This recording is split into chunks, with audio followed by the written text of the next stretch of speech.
திருவாரூர் மாவட்டம் திருத்துறைப்பூண்டி நகராட்சிக்குட்பட்ட வீரநகர் பகுதி முழுவதும் மழைநீர் சூழ்ந்துள்ளது. இதனால் அங்கு வகிக்கும் நரிக்குறவர் இன மக்கள் வீட்டை விட்டு வெளியே வர முடியாமல் அவதிக்குள்ளாகியுள்ளனர். மழை நீரை உடனடியாக அகற்ற நடவடிக்கை எடுக்க வேண்டும் என அவர்கள் கோரிக்கை விடுத்துள்ளனர். திருவாரூர், தஞ்சை, நாகை உள்ளிட்ட பல்வேறு பகுதிகளில் கனமழை என்பது கொட்டி தீர்த்து வருகிறது. குறிப்பாக திருவாரூர் மாவட்டத்தில் கடந்த 6 நாட்களாக பெய்து வரும் கனமழையின் காரணமாக பல்வேறு பகுதிகளில் பாதிப்பு ஏற்பட்டுள்ளது. மண்ணு போட போட போட மண்ணுக்கு மேலே தண்ணி வருது. வீட்டுக்கெல்லாம் தண்ணி பூந்து எங்களுக்கு வாழ்வு வசதி இல்லாமல் இங்கே கடந்து வெளியும் போக முடியாமல் உள்ளேயும் வராமல் இங்கே முடுங்கி கிடக்கணும். தண்ணிக்குள்ளேயும் வெளியே வியாபாரத்துக்கும் போக முடியல, எங்கேயும் போக முடியாமல் முடுங்கி வீட்டுக்குள்ளே கிடக்கிறோம். எந்த முகாமும் எங்களுக்கு அரேஞ்சு பண்ணலை.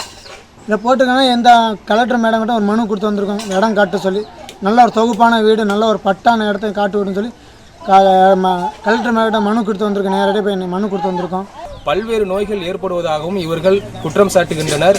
குறிப்பாக தற்போது வரை எந்த ஒரு முகாமும் அமைக்கவில்லை எனவும் இவர்கள் குற்றம் சாட்டுகின்றனர். உடனடியாக நகராட்சி நிர்வாகமும் மாவட்ட நிர்வாகமும் விரைந்து நடவடிக்கை மேற்கொண்டு இவர்களுக்கு தேவையான அடிப்படை வசதிகளை செய்து தர வேண்டும் எனவும் கோரிக்கை எழுந்துள்ளது. மேலும் இன்னும் தொடர்ந்து ஒரு 4-5 நாட்கள் மழை முற்றிலும் நீடித்தால் இவர்களுடைய வாழ்வாதாரம் முற்றிலும் பாதிக்கக்கூடிய சூழல் நிலை வருகிறது. எனவே மாவட்ட நிர்வாகமும் சரி, நகராட்சி நிர்வாகமும் சரி உடனடியாக நடவடிக்கை எடுக்க வேண்டும் என பகுதி மக்கள் தெரிவிக்கின்றனர். சத்தியம் செய்திகளுக்காக திருவாரூரிலிருந்து ஜெயவிந்த்.